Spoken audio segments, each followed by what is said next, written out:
I was talking to a friend the other day. His cousin was trying to build a commercial property. Guess what? $1.5 million later. $1.5 million. And there's no shovel in the ground. Yes, they have not even broken ground. This is just for paperwork. $1.5 million. And you wonder why real estate is so hard to get in Canada? We need a DOGE intervention. Welcome back to my channel. This is The Right Property, where I bring you information before deals. My name is still Yemiadegorite. Today we're talking about DOGE. I know if you're keeping up with the news, you will see all out there how Elon Musk and DOGE, Department of Government Efficiency, is actually finding absolute craziness in the waste going on in the US, or that's been going on. They're shutting them down right now.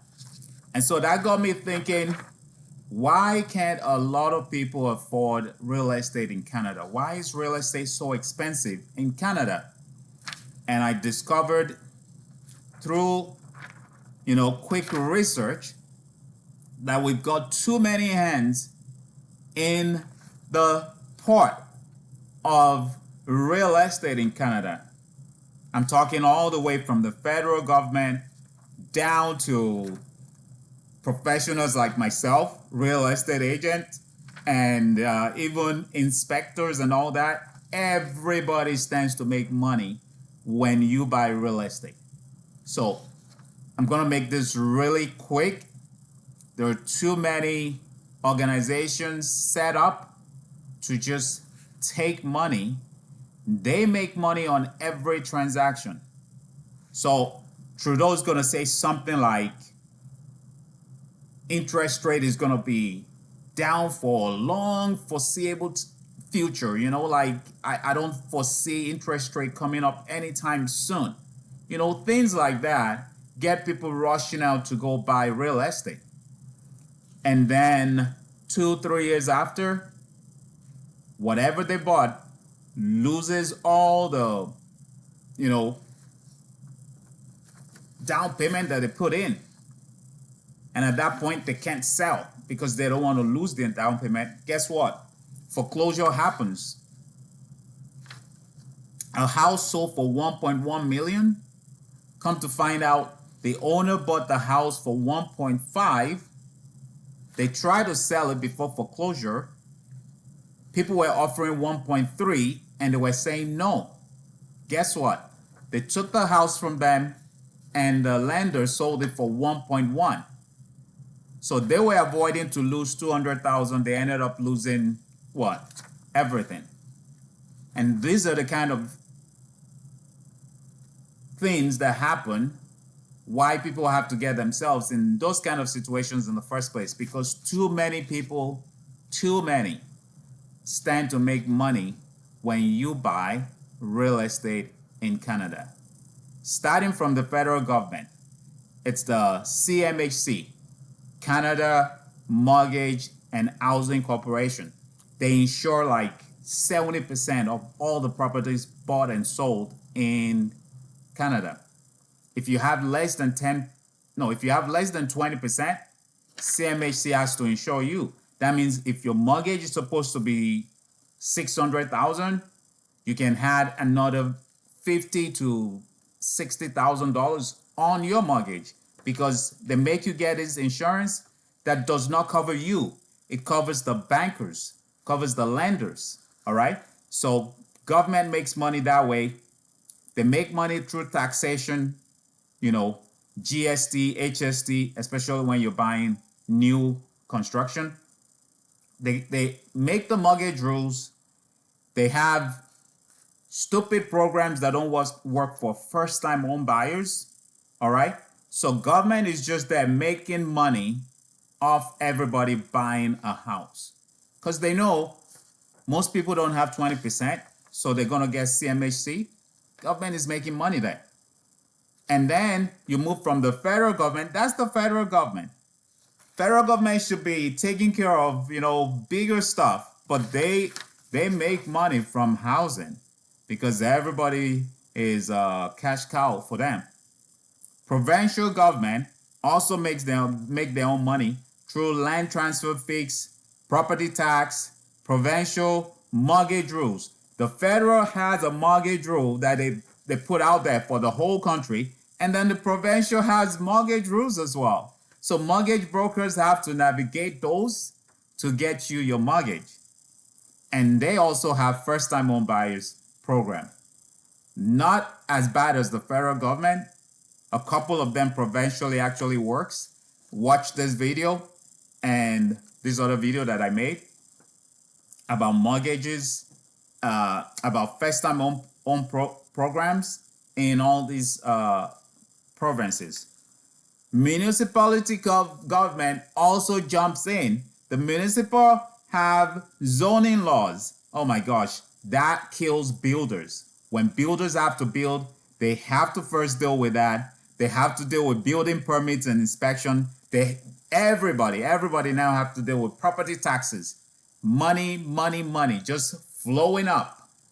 You know, if you saw my first video, it's a pyramid of how money moves in real estate, and the money is always moving up. Those at the top never lose money. It's everybody on the bottom sending their cash up. So municipal, they charge you for building permits, inspection, property tax. This is why some builders cannot build anything for 5 years. So you buy a piece of land, empty lot, and they make you go through permits, and then when you start building, they make you go through inspections, and you're there still building 5-7 years. It's crazy. In other countries, you buy your land, you have your money, you call builders, and you finish your building maybe 5 months, you know? But not here in Canada. Builders are dying because they can't even get the permits out. I was talking to a friend the other day. His cousin was trying to build a commercial property. Guess what? $1.5 million later. $1.5 million. And there's no shovel in the ground. Yes, they have not even broken ground. This is just for paperwork. $1.5 million. And you wonder why real estate is so hard to get in Canada? We need a DOGE intervention in Canada real estate. Let's keep going. Professional bodies, real estate agents and brokers. Guess what? Agents, we have to pay the RICO fees. We have to pay our association fees and all that. They just jacked us up to $2,000 a year. They made us get in, health insurance that most of us don't even need or care for. They make us pay for that. They make us pay for a whole bunch of other stuff. But there's a good one. We have insurance, you know. Errors and omissions, they give us that. So that's pretty good. And this is how these things are. There's always a little good mixed with a lot of garbage, and they just pass it all down to you, the buyer of real estate. And that's why real estate is so, I don't want to say any curse word, but it's so effing expensive. All right? And that's not all. Lawyers have to close every deal, so you must pay lawyer fees. Lawyers have their own associations as well and all that stuff. Home inspectors have to inspect your house, or you may end up with, you know, pipes or lead or something that's not supposed to be in your house. Sometimes you can skip, you know, the home inspection if you have a handy friend that can just come in the house and help you do inspection, you know. But they are part of the chain. Like I said, mortgage brokers, all the mortgage laws and rules, they have to skip through all that. Appraisals, the banks actually make you pay for appraisal. You're getting a mortgage of $600,000 from them. They know how much they're going to make from you in 30 years, and they can't even pay the $300 for appraisal. They pass it on you. On closing day, they're going to adjust the appraisal money, $300, maybe $500 max. They're going to pass that to you on closing day. And then the insurance company. Gosh, in Ontario, you can't be caught driving with no insurance. Guess what? Don't buy your house without insurance as well. You gotta buy insurance. You can't skip it, okay? Because the moment you skip it, bad stuff is gonna happen. So you gotta pay for your insurance. Everybody from the top down wants to eat when you buy real estate. And the organizations and the bodies and the fees and everything is just adding up every year. So please organize a DOGE. We need a DOGE intervention for properties in Canada. It is crazy. It's even way better in the States. And they're finding all this waste and everything. Please, Elon Musk, find a way to just set up someone to help us check into why properties are so expensive in Canada. And there's so much waste just going up the pyramid. All right? I'm looking out for you because all I want to do is see you at the top.